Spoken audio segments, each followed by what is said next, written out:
Hello, how you doing? This is just a short video to tell you about a new Cybersecurity 101 security path that TryHackMe has introduced.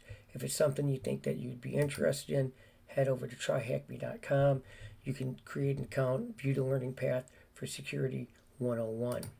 The path has a total of 13 sections. You can see here there's kind of quite a bit of intro modules with Linux, with Windows, command line, networking. We have another 6 modules here, networking tools, some modules on cryptography, modules on exploitation basics, web hacking, offensive security, defensive security, security solutions.